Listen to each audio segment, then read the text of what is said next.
Bienvenue à toutes et à tous dans ce le premier numéro de décryptage pour le compte de cette semaine. Au menu de ce décryptage, bien évidemment, la crise dans la famille de l'opposition politique au Bénin. Justement, pour faire l'exercice ce matin, Peggy Ludovic Dagba, le rédacteur en chef de la radiodiffusion Diaspora FM, la 102.3. Bonjour Peggy. Bonjour à vous, Loris Fredy d'avant, chers amis téléspectateurs, auditeurs, bonjour. Face à vous, le directeur de publication de Émergence Info, Cyriaque Dekenou. Bonjour Loris, bonjour mesdames et messieurs les auditeurs et les téléspectateurs. Alors, si je devrais me permettre de remonter, je crois, aux dernières semaines de décembre 2018, l'opposition politique au Bénin était très active. Je me rappelle encore les assises de Diefa, je ne sais pas si c'est bien l'intitulé ou le nom donné à cette rencontre des caciques de l'opposition béninoise. Eh bien, bien avant ces assises, eh bien, on avait suivi aussi ce compte rendu d'un point de presse sur les négociations à Zanaï, je dirais, pas à Zanaï, Restaurer l'Espoir et FCBE, si vous le voulez, à Zanaï et Yaï. Et on sentait l'opposition, je dirais, presque prête pour affronter les différentes échéances électorales. Ça, c'était, bien évidemment, je dirais, bien avant même le vote du nouvel arsenal devant régir les élections au Bénin. Et quelques semaines après, qu'est-ce qui explique, je dirais, cette lenteur ou cette incapacité de l'opposition à se constituer en grand parti, à se conformer, je dirais, au nouvel arsenal juridique? Là est la question principale. Et vous l'avez suivi ce week-end et ces derniers jours, les clashs, ou bien évidemment les querelles des coulisses de l'opposition. Je ne vais pas vous rappeler les propos ou les extraits de ce qu'a dit un à l'autre, enfin, ce qu'a lancé un membre influent de l'opposition béninoise à un autre qui se retrouve maintenant du côté de la France, je dirais, qui fait partie de cette frange de l'opposition en exil. Alors, qu'est-ce qui marche? Qu'est-ce qui n'a pas marché dans la famille de l'opposition béninoise, Peggy Ludovic Dagba? Et qu'est-ce qui explique le retard dans la constitution des grands partis, ou du grand parti, ou des grands partis de l'opposition?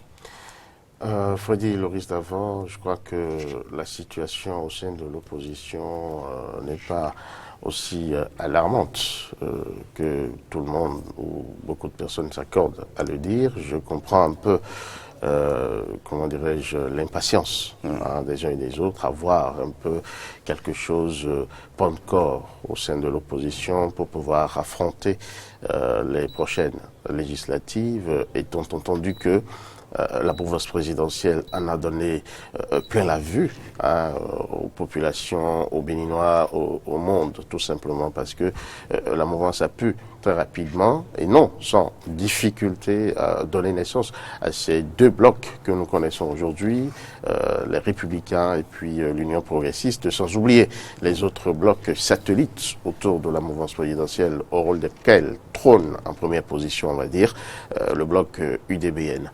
Alors, au niveau de l'opposition, le jeu est un peu plus compliqué, un peu plus difficile, parce que vous savez très bien que les attraits au niveau de la mouvance présidentielle sont multiples et multiformes. Il y a beaucoup de choses, franchement, à se partager de ce côté-là. N'ayons pas peur des mots. Il y a beaucoup de choses, il y a beaucoup d'éléments qui, ma foi, aiguisent les appétits au niveau de la mouvance présidentielle, d'où l'urgence de la question et pourquoi pas l'importance pour le chef de l'État vraiment de donner dans la discipline beaucoup plus ceux qui, ma foi, sont appelés à défendre ses couleurs. Au sein de l'opposition, tel n'est pas le cas, tout simplement parce que les moyens ne sont pas les mêmes, les attraits non plus. Ici, qu'est-ce qu'on a acquitté, si ce n'est les sièges à travers le vote des populations. Alors, à partir de cet instant, il faudra vraiment user de clarté d'esprit, également de revoir à la baisse les ambitions et pouvoir comprendre réellement quel est l'enjeu pour pouvoir y aller avec tact, avec réflexion, avec circonspection. Ce qui, ma foi, est très très difficile à obtenir. Qui va-t-on laisser et qui va rester devant, qui va devoir pouvoir mobiliser réellement et ratisser, aider le camp de l'opposition à ratisser large. Je crois que c'est là que réside la grande question. Et face à ça, chacun y va avec ses arguments. Moi, je suis un parti politique plus vieux que tous les autres. Je vais parler de restaurer l'espoir. FCBE va bomber le torse pour dire que nous sommes là depuis pratiquement 10 ans. Nous avons passé 10 ans à gérer l'État et ça, ce n'est pas rien. C'est énormément d'expérience et nous avons pu aller à l'assaut de plusieurs élections dont nous sommes sortis victorieux. Donc, et beaucoup d'éléments que la FCBE devront pouvoir mettre dans l'escarcelle. L'USL aussi va dire, écoutez, c'est vrai que nous sommes le plus jeune, le dernier né, on va dire, parmi vous tous, mais ne vous en faites pas, nous sommes quand même allés à l'élection présidentielle et nous avons pu occuper au plan national la 3e place. Et ce n'est pas rien, parce que ici, c'est quand même de la présidentielle qu'il s'agit. Et là aussi, ce sont des arguments autant valables les uns que les autres. Donc ici, les appétits doivent être vraiment, comment dirais-je, raisonnés pour qu'on puisse voir qui, vraiment de nous, peut nous permettre de ratisser l'âge, de rassembler le plus pour aller vraiment lever le plus de sièges possible. Je crois que c'est ça l'important, c'est la question qui devrait pouvoir prédominer, préoccuper les uns et les autres, et ensemble, ils devraient démêler les chevaux au lieu de nous donner à voir et à entendre tout ce à quoi nous assistons.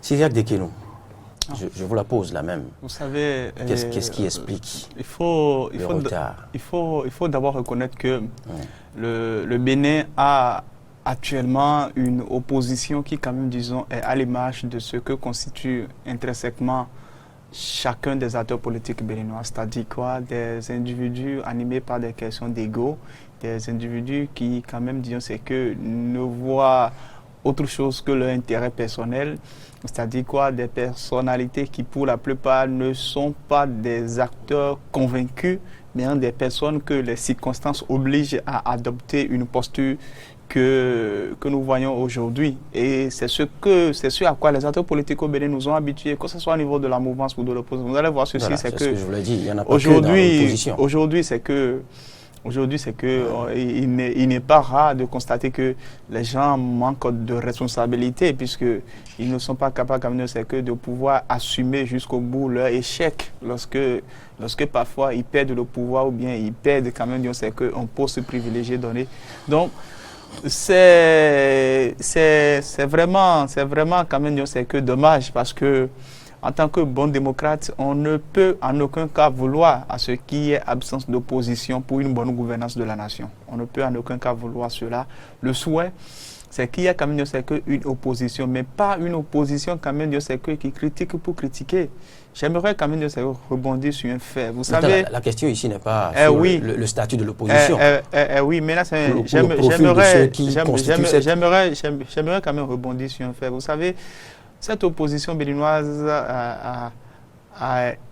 est gâtée et elle a peut-être plus de chance que toutes les autres oppositions que nous avons eues par le passé.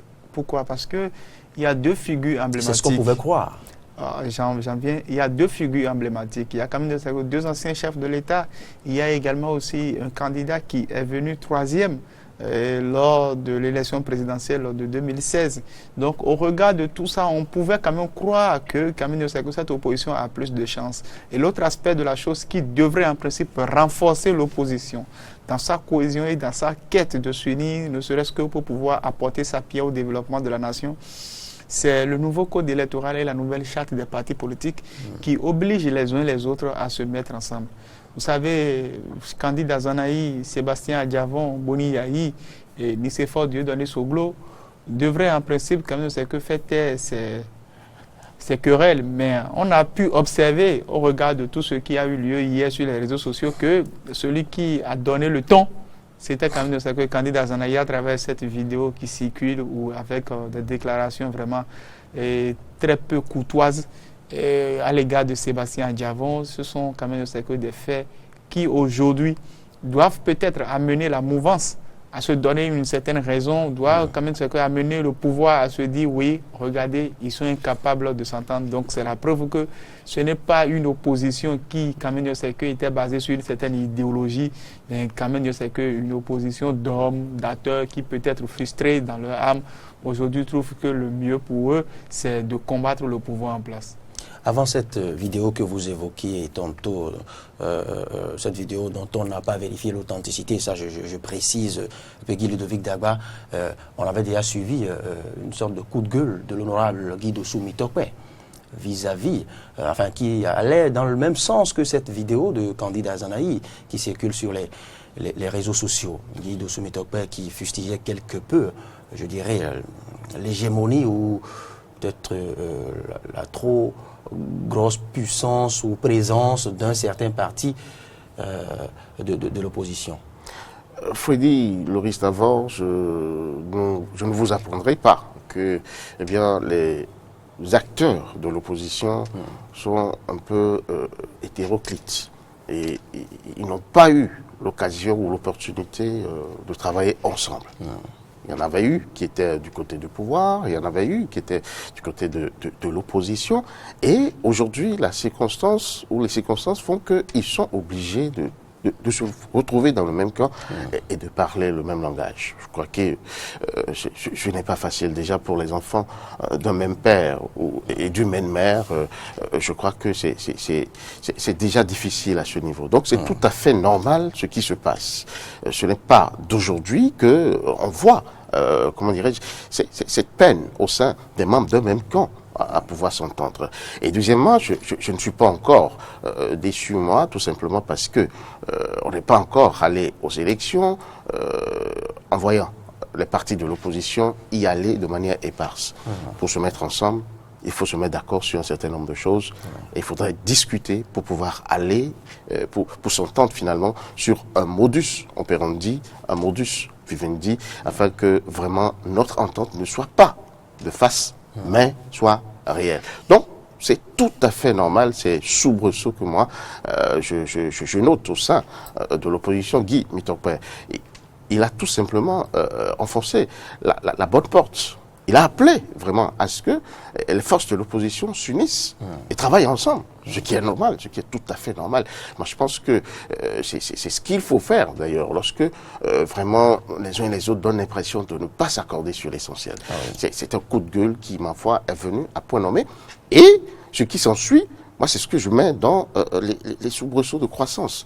Forcément, ils doivent, pourquoi pas, s'arc-bouter, se contredire, ainsi de suite, mais l'objectif final, c'est qu'ils parviennent quand même à s'entendre pour qu'enfin on puisse dire oui, l'opposition parle d'un même langage. Guy, mais le pourront-ils vraiment? Nous voici à presque 3 mois. Nous sommes à 3 mois et ça, c'est clair, cela ne vous a pas échappé parce que vous êtes un observateur averti de la vie politique nationale. Vous êtes aussi tout à fait en phase avec l'objectif qui est de ce que il faudrait vraiment qu'ils puissent y arriver et très tôt pour pouvoir ratisser l'âge. Ce que vous dites est si important que après l'entente, après la naissance, je vais dire, de ce bloc, il faudrait qu'il puisse vraiment se faire entendre sur le terrain et convaincre les électeurs.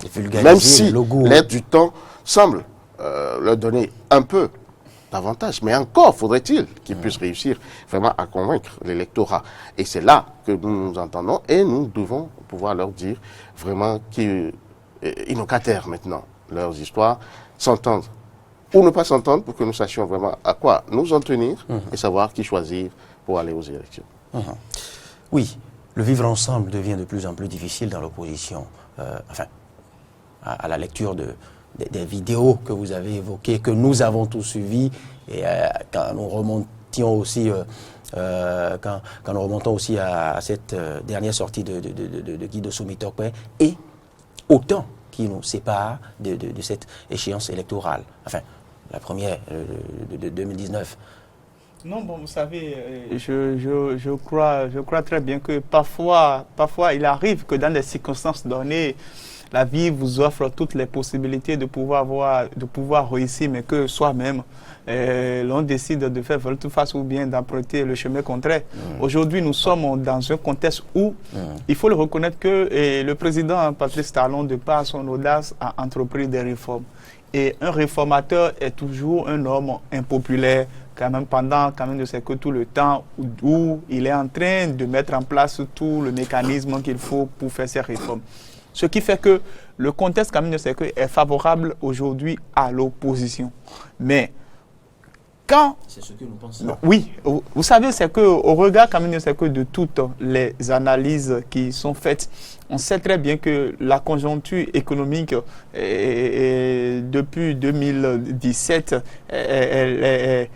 elle est demeurée la même si aujourd'hui, il faut reconnaître qu'il y a des signes annonciateurs d'une perspective vraiment heureuse et en ce qui concerne 2019. Donc, lorsque vous êtes dans un contexte pareil, où vous n'êtes même pas si nombreux que ça, je crois bien que ce serait peut-être au sein de la mouvance qu'on pouvait observer c'est que cette guéguerre, et l'on pouvait comprendre parce qu'au niveau de la mouvance, il y a bon nombre d'acteurs. Mais lorsque vous êtes une opposition déjà déplumée, une opposition où c'est que la grande partie se retrouve aujourd'hui en exil, une opposition qui c'est que peine à pouvoir exister ou communiquer sur le terrain, je crois que le mieux, c'est d'éviter ces questions parce que fondamentalement, moi, je ne vois pas ce qui bloque l'opposition aujourd'hui à se constituer en un bloc, ou ne serait-ce que pour pouvoir commencer par vulgariser leur logo ou aller sur le terrain pour parler à la population. Je ne vois pas. Parce que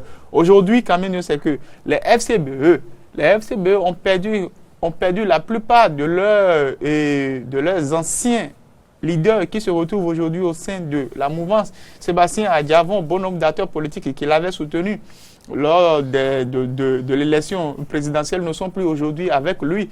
Donc, il n'y a que quelques individus qui, aujourd'hui, qu'on le veuille ou pas, ont quand même, disons, un certain nombre d'acteurs encore derrière eux, notamment l'ancien chef de l'État, Boni Yayi, Candide Azanaï, et puis quand même, disons, Sébastien Adjavon.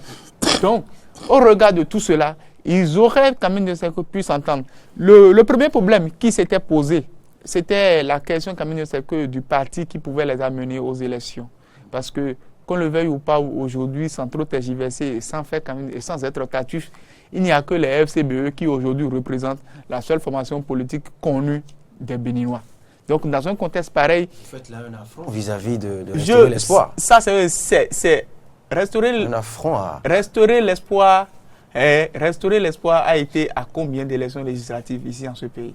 Il faut être sincère. Il faut pas que des gens se croient plus beaux ou bien plus meilleurs par rapport aux autres. Non. On parle de ce qui a existé.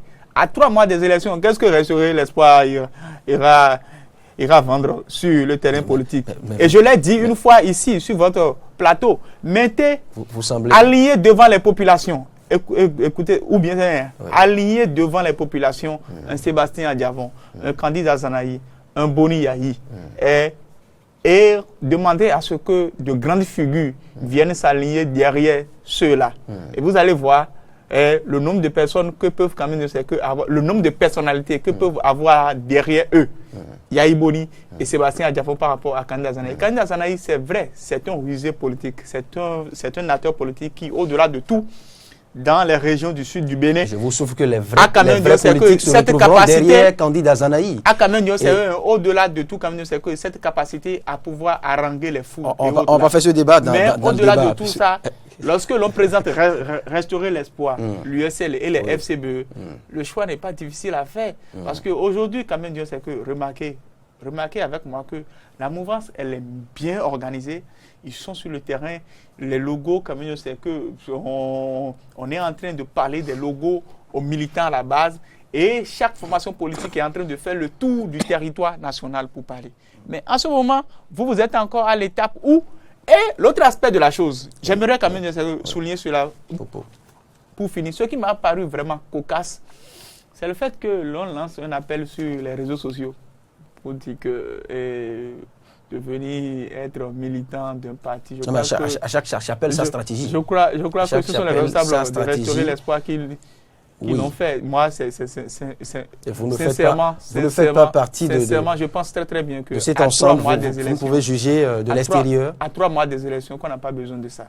Ça, c'est votre lecture. Ça, je précise, c'est votre lecture. Peggy Ludovic Dagba, oui, vous allez réagir justement par rapport au développement de votre vis-à-vis. Mais après, Peggy, dites-moi, l'opposition se comporte aujourd'hui comme une fratrie dont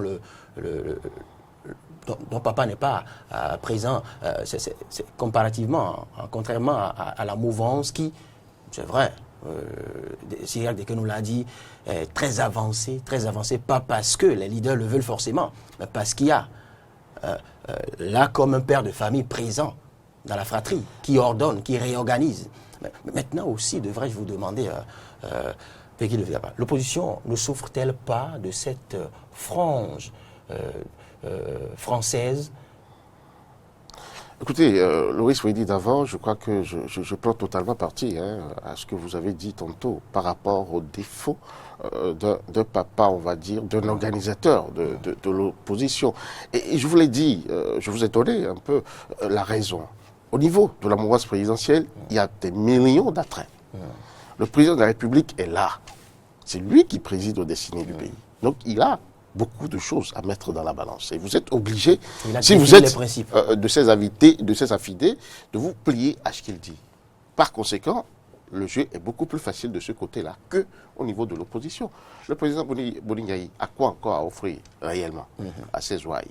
Le président Nicéphore Dieudonné Soglo a quoi à offrir? Si ce n'est les sièges qu'on aura à l'Assemblée nationale. Et à partir de là, chacun pourra se bomber le torse pour dire j'ai telle force, j'ai tels arguments, j'ai telle chose. Moi, je pense, en réalité, c'est ça le vrai problème. À leur niveau, ils n'arrivent pas à s'entendre parce qu'il n'y a pas une main qui dise écoutez, arrêtons maintenant. Maintenant, l'essentiel serait que de leurs expériences à eux, le président Nicéphore Dieudonné Soglo, le président Boningayi, et plus la sagesse du président Sébastien Germain Adiavon, parce qu'il a quand même été candidat, qu'ils puissent amener leur petit frère, on va dire, mais non moins truculent politique, bête politique, il faut le reconnaître. Parce qu'il ne faut pas le vendre comme ça au marché. Non, à zéro franc. C'est quelqu'un qui a compté quand même dans le landerneau politique béninois. Il reste un véritable stratège. Souvenez-vous les propos du président de la République, l'actuel, quand il partait du gouvernement. Je prends acte de sa démission, je conserve son amitié.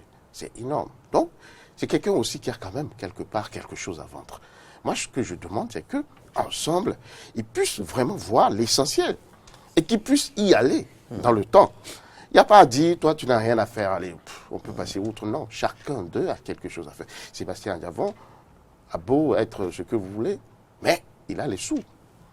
Et pour, comment dire, une telle bataille, vous n'allez pas me dire que l'agence jouera le dernier rôle. Je suis désolé. Le président Boningayi, il vient quand même de quitter le pouvoir. Hein, on n'est pas chef d'État en l'air. Et il a fait 10 ans quand même. Ah oui. Donc, c'est quelque chose. C'est des éléments qui fondent vraiment des forces en eux. L'essentiel, c'est de pouvoir les coordonner et les utiliser à bon escient pour qu'ils puissent en arriver vraiment à bon port, à lever le plus de sièges. Et on l'a dit tantôt, il y a l'environnement politique et l'ère du temps, où une certaine morosité, franchement, charrie les populations. Et à partir de cet instant, il y en a qui peuvent prendre appui là-dessus pour pouvoir s'attirer quand même les faveurs des populations. Mais cela ne veut pas dire que la mouvance présidentielle est édentée, pas du tout. Parce qu'il y a des raisons qui expliquent la chose. Et si on peut vraiment montrer que l'horizon sera meilleur à ce que nous vivons aujourd'hui, grâce à ces réformes que nous mettons en place, c'est qu'il y a quelque chose qu'on peut également arracher de ce côté-là. Donc le jeu, il est ouvert. Moi, je pense, à mon sens, qu'il faudra vraiment que les appétits se raisonnent au sein de l'opposition, que les uns et les autres puissent venir à l'essentiel et maintenant attaquer le terrain. Parce que c'est le retard, c'est là que le retard est considérable. Les autres sont en avance. Faites un tour pratiquement dans les grandes villes, les grands carrefours. Je vous en prie, ils sont inondés de ces effigies des blocs. Mais où sont les blocs de l'opposition? Devront se poser comme question les observateurs avertis. En tout cas, tous ceux qui en arrivent. C'est ce qui me faisait croire, Peggy Ludovic Dagba, me faisait poser la question si l'opposition ne souffre pas de cette aile française de l'opposition béninoise. Bien évidemment. L'absence de cette aile. Évidemment, parce que c'est des gens qui, quand ils étaient sur le terrain, d'abord c'est eux qui ont la main, il ne faut pas se voiler la face. Vous voyez un peu un certain Diamantin qui, toutes les fois, ne manquait pas à l'occasion de monter au créneau, de fustiger tel ou tel fait, de donner sa lecture, ainsi de suite. Quoi qu'on dise, ça montrait quand même, ça donnait quand même du mouvement de ce côté-là. Vous prenez quelqu'un comme Sébastien Diavon, quoi qu'on dise, patronat, USL, tout ça là. Donc, c'est autant d'éléments. Mais il faudrait quand même qu'ils comprennent que ce n'est pas seulement eux qui peuvent faire le jeu et que même s'ils ne sont pas sur le terrain, de là où ils sont, ils peuvent vraiment aider cette opposition à relever ce défi et faire le travail, taire les égos. Moi, c'est l'essentiel parce que... Vous avez oublié d'évoquer aussi le soleil levant de l'opposition béninoise qui croupit quelque part en Espagne. Écoutez, quoi que vous disiez, chacun de ces acteurs, ma foi, de loin, comme je l'ai dit, peuvent jouer, ou peut jouer quand même le rôle important qui est le leur, afin que vraiment l'opposition puisse lever l'étendard. C'est très important. Qu'il soit Soleil Levant, qu'il soit Ruiz-Arouet, qu'il soit USL, qu'il soit FCBE, je crois qu'ensemble, à l'unisson, ils ont quelque chose à faire. Et le temps est parti il y a maintenant à s'attaquer à l'essentiel. Et pourquoi pas pour vraiment. Sinon, je vous assure que ce retard pourra leur être préjudiciable. Et je voudrais croire que les différents cadres de l'opposition ne feront jamais cette erreur de ne voir en Candide Azanaï que, enfin, je veux dire, le menu fruitin, un peu comme tente de le prouver, de le prouver, Cyriaque Desquesnoux. Je continue de préciser qu'il reste à ce jour un des stratèges politiques les plus fiables. Non, je vous attribue. Loris, je vous dis, cette guéguerre, elle est nécessaire. Elle est nécessaire pour que chacun puisse se convaincre vraiment de qui il est, de quoi il a apporté. Mais une fois qu'on a fait entendre son son de cloche, je crois qu'il faut maintenant s'asseoir autour de l'essentiel et décider d'aller de l'avant. Et c'est de ça qu'on a besoin, tout simplement. Les uns et les autres, locataires, leur ego. Je voudrais quand même, disons, vous inviter à éviter de m'attribuer quand même des propos, bien à donner autre explication à tout ce que je dis.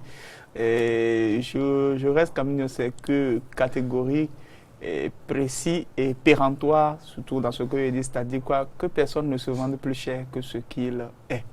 Vous voyez, parce que qu'on le veuille ou pas aujourd'hui, on sait ce que les FCBE peuvent apporter. Vous savez, lorsque vous voulez vous mettre ensemble, il y a quelqu'un qui peut-être est capable de vous apporter les sous, les financiers. Il y a quelqu'un qui peut-être est capable de vous apporter les hommes. Il y a quelqu'un qui peut-être est capable de vous définir la stratégie. C'est cela. Donc, lorsque ils sont tous autant importants. Donc, ils sont tous autant importants. Maintenant, au fait, c'est que personne ne pense que lui, à lui seul, il est capable quand même, c'est que à la fois de proposer et de mettre à disposition les sous, de mettre en place la stratégie et de mettre encore, et de proposer les hommes. Non. Et c'est ce que je suis en train de vous dire, c'est qu'un seul Irondais ne fait pas le printemps. Vous ne pouvez pas à vous seul chanter, jouer tam-tam et puis encore danser. Non. C'est pour cela que je suis surtout en train de dire ceci. Il faudrait que chacun puisse rester quand même, dans son couloir. Le couloir qui est le sien. De sorte que dans cette volonté de vivre ensemble, que les choses soient plus faciles. Je pensais au début que la stratégie était plutôt d'aller faire enregistrer les différentes formations politiques, c'est-à-dire quoi, FCBE s'enregistre et l'USL restaurer l'espoir. Et maintenant, à l'arrivée, ils pourront choisir comme une seule formation politique sur laquelle tout un chacun peut quand même s'aligner pour aller aux prochaines élections, puisqu'il y a la question des 10%. Et aujourd'hui, même si quand même jusqu'à ce que l'on ait une prochaine élection en République du Bénin, aujourd'hui, la seule formation politique qui par le passé a prouvé qu'elle est capable quand même d'avoir les 10%, ce sont les FCBE. Ouais, donc, c'est pour cela que je suis... Il y a eu l'USL aussi. Non, écoutez, hein, je suis en train de dire ceci. Le candidat Sébastien Adjavon n'a pas été aux élections avec l'USL, non. Je suis d'accord. Ça, là, je suis simplement en train de parler... aux élections. Non, c'est vrai, je ne partage pas votre avis. Je suis en train de parler des données statistiques qui existent. Lorsque vous amenez un expert aujourd'hui et qu'il veut quand même, c'est que vous rendre un rapport, il exploite les données qui existent. Et sur la base des données qui existent, aujourd'hui, on sait que la seule formation politique qui de par quand même, c'est que son parcours et son passé, est capable de donner les 10%. Capable ou a été a été capable quand même, c'est que de donner les 10%, que ce sont les FCBE. Maintenant, additionner quand même, c'est que à cette additionner quand même, c'est que à cette période de morosité que nous avons eu à traverser, et que nous puissions quand même, il faut que nous puissions être capables de comprendre que l'opposition n'a plus le temps forcément de constituer un nouveau bloc ou bien une nouvelle formation politique dont on ira encore vendre le logo quelque part. Non. Et à 3 mois des élections, n'oubliez pas également aussi que la nouvelle charte des formations politiques donne 6 mois aux anciennes formations politiques pour pouvoir se régulariser. Nous avons déjà épuisé, je crois, 3 ou 4 mois déjà. Donc, cette pagaille qu'il y a au sein de cette opposition, elle n'arrange pas les concitoyens qui, aujourd'hui, qu'on le veuille ou pas, c'est que voient peut-être en cette opposition et l'issue pour qu'il y ait quand même un jeu d'équilibre dans l'environnement démocratique béninois. Donc, c'est pour cela que je suis en train de dire, et je suis précis, candidat Zanaï, on sait ce qu'il peut apporter. Sébastien Adjavon, on sait ce qu'il peut apporter. Même s'il se trouve aujourd'hui en asile, on sait qu'il demeure quand même au milieu de le seul acteur politique qui peut-être est capable de miser gros. On sait que Boni Yahi, tel qu'il est en train de le démontrer d'ailleurs sur le terrain, à chacune de ses sorties, on voit à quel point les populations s'attroupent autour de lui, puisque nous avons un peuple qui, n'oublions pas, est un peuple qui regrette souvent ses anciens chefs. Donc, au regard de cela, tout le monde perçoit aujourd'hui le Boni Yahi qu'on a critiqué, et puis c'est que les gens, s'ils avaient cette possibilité, ils l'auraient même déjà renvoyé du pouvoir avant 2016. Ce Boni Yahi aujourd'hui est adulé. Et Soglo a vécu la même expérience, Kérékou également aussi. Et Patrice Talon vivra également la même expérience. Lorsque Patrice Talon ne sera plus au pouvoir, c'est à ce moment-là que l'on comprendra que c'est en réalité, c'est qu'un mécanicien qui avait mis en place les éclous, qui avait mis en place les méthodes, qui avait mis en place toutes les stratégies pour un bon développement de la nation. Donc, lorsque vous êtes une opposition qui bénéficie de tout ce contexte-là, qui vous est favorable, on ne joue pas à ce jeu-là auquel ils sont en train de jouer. Et à 2 mois et demi, je pense bien, des élections, on continue de tirailler. Ce n'est pas vraiment responsable. Peggy Ludovic Dagba, le gros obstacle aujourd'hui à la constitution des grands partis de l'opposition, au fait, c'est le parti ou les logos, les attributs, au fait, les attributs qui porteront justement l'opposition. Est-ce qu'il faille y aller sous Restaurer l'Espoir? Est-ce qu'il faille y aller sous USL? Eh bien, il se fait que à lire dans les lignes et dans les mots de candidat Zanaï, par exemple, il se fait qu'un parti, que je me refuse cette fois-ci de préciser, impose que tous les autres ténors rallient au fait et acceptent d'y aller, d'aller aux législatives sous la bannière de ce parti-là. Alors, et puisque nous savons que les nouveaux tests en vigueur exige de nous la constitution de grands partis. Pourquoi ne pas constituer carrément, comme l'ont fait les blocs de l'opposition, d'autres blocs, en faisant table rase de tous les logos, attributs des partis qui existent dans l'opposition aujourd'hui, et pour vite y aller? Oui, je crois que la question est importante. C'est une proposition qu'ils gagneront à vraiment examiner, à étudier, pour voir si vraiment il ne faut pas en arriver là, à créer pratiquement un tout nouveau bloc, avec de nouveaux attributs, un nouveau logo et tout. Mais la grande question, en ont-ils encore le temps?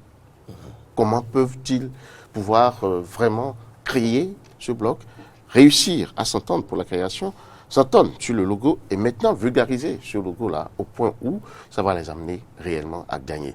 Moi, je pense que le temps matériel n'est plus du tout de leur côté. Ils vont peut-être le faire, mais il y a beaucoup de risques à ce qu'ils y aillent et gagnent avec ce nouveau logo qui va s'imposer parce que les autres ont déjà pris le temps. Et le corps électoral est convoqué pour le 28 avril. Nous sommes aujourd'hui à pratiquement 3 mois, on va dire, de ces séances-là. Et en matière de communication, je peux vous assurer que le retard n'est plus si évident à rattraper. Ils vont le faire, mais ce serait à pas de charge. Par contre, leur option de choisir le conglomérat ou le parti qui, ma foi, est déjà le plus connu, je crois que est la meilleure. Le travail à faire maintenant, c'est qu'ils arrivent à s'entendre sur celui-là et maintenant sur les positionnements. Parce qu'il y a aussi ça, beaucoup de gens ne le savent pas. Il y a la guerre des positionnements qui se pose aussi à ce niveau-là, à Cotonou. Donc, ne vous en faites pas.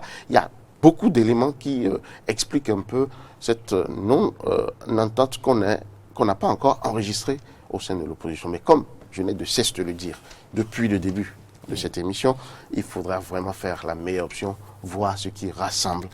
Et moi, je ne dirais pas, je ne serai pas aussi péremptoire que Sigak Dekenu, je crois, Dekenu, qui pense que c'est beaucoup plus la FCBE. Moi, je pense autant la FCBE, USL, qui peut restaurer l'espoir, autant eux tous, on leur va tout à jouer. Et c'est vrai que quand on fait vraiment l'inventaire des forces, s'élèvent au moins 2 forces de formation, l'USL et les FCBE. Ils n'ont qu'à faire le vote en leur sein. Si vraiment il y a beaucoup plus qui choisissent les FCBE, qu'ils y aillent. S'il y a beaucoup plus qui choisissent USL, qu'ils y aillent. Parce que quoi qu'on dise, l'USL a fait quand même du chemin. Mon frère pense que non, mais c'est sous l'étendard de l'USL que Sébastien Adjavi, laissez-moi finir, j'ai couvert de long en large, ces élections-là, je vous assure, c'est sous la bannière de l'USL que, comment il s'appelle, Sébastien Adjavi est allé aux élections, mais l'USL n'était pas encore parti politique à cette époque. C'était un mouvement. Et la plupart, en tout cas, c'était la vague qui a porté la candidature de Sébastien Adjavi aux élections, et il est sorti quand même 3e. Sur le plan national, c'est très très important, c'est un élément important. Et vous interrogez les Béninois du nord au sud, de l'est à l'ouest, au moins l'USL aussi, à son mot à dire, les FCBE comme les FCBE, et comme peut-être à moins de ligne, restaurer l'espoir, quoi qu'on dise, on doit pouvoir se rendre à l'évidence. Mais encore, c'est un fonds stratège politique qui peut beaucoup aider, donc on ne gagnerait pas à minimiser l'un par rapport à l'autre. Il s'agit d'être clairvoyant et de faire la meilleure option. Ah oui, et c'est là la délicatesse. Il y a des Kénous, il y a là une sorte de trio qui se dessine en quelque sorte dans la famille de l'opposition béninoise. Il y a la partie qui détient en quelque sorte la manne de la stratégie, la manne financière pour l'autre, et maintenant la manne populiste. Mobilisatrice. Donc, forcément, je dois présenter. J'aimerais quand même, disons, souligner un fait. Vous savez, c'est que j'ai dit déjà, et c'est que je ne serai pas tatu sur ce plateau. À 3 mois des élections, ça ne sert absolument à rien d'entretenir encore une certaine dichotomie. Non. Vous savez, allez demander à la bonne dame qui se trouve à Madekali, si tu connais Kori, la dame va te dire que c'est FCBE. C'est pour vous dire quoi? Lorsque vous parlez de l'USL, moi, je ne pense pas. Peut-être que, vous ici, dans votre environnement immédiat, vous pouvez parler de l'USL. Les gens peut-être connaissent le poisson, mais les gens ne savent pas que le poisson, que c'est l'USL. Et l'autre chose, également, vous avez fait quel sondage? Vous avez fait quel sondage? Je vous souffle que l'USL fait partie des partis. L'USL a été créé quand? L'USL a été créé en 2018. Ce que j'aimerais quand même, c'est que souligner. Ce que j'aimerais quand même, disons, souligner. Ce que j'aimerais quand même, disons, c'est souligner. L'USL s'est fait enregistrer officiellement peut-être en 2018. Ce que j'aimerais souligner, c'est ceci, c'est que l'USL aujourd'hui a combien d'élus sur le terrain? Moi, j'aimerais plutôt amener les différents acteurs à opérer deux choix. C'est oublier toutes ces histoires de restaurer l'espoir, USL, tout ça. Non. Qu'ils oublient tout ça. Ce qui est sûr, c'est que Kadi Dazonaï est un acteur qu'on ne peut pas négliger en matière de stratégie politique. Rien à dire. Il faudra faire avec lui. Ce qui est sûr, c'est que dans un contexte actuel, l'un des acteurs politiques qui pourrait mobiliser les forces financières à disposition de l'opposition, on sait que c'est Sébastien Adjafon. C'est vous qui le Et dites. celui qui peut-être... J'en ai aucune preuve. C'est mon opinion. Que faites-vous de Boni Yayi? C'est mon opinion. D'accord. C'est mon opinion. Boni Yayi est capable d'apporter à la fois les deux. Vous voyez, la mobilisation, la mobilisation, mais également aussi les ressources financières. C'est pour cela que je disais ceci. À 2 mois des élections, on ne passe plus son temps à dire si vous ne voulez pas faire... Non, non, non. C'est soit ils font le choix des FCBE, ou soit que chacun des acteurs aille avec sa formation politique pour qu'on soit situé. Parce que, vous savez, aujourd'hui, ce qui me réjouit, c'est-à-dire quoi? Ce qui me réjouit, c'est que tous ces acteurs de l'opposition, dans leurs faits et gestes, finissent par donner raison au pouvoir en place, qui quand même, c'est que trouvent en eux des aigris, des gens qui peut-être c'est que n'ont pas trouvé pour leur compte et qui aujourd'hui pensent que le mieux, c'est de peindre en noir tout ce qui se fait. Dans tous les cas, le peuple les a à l'œil.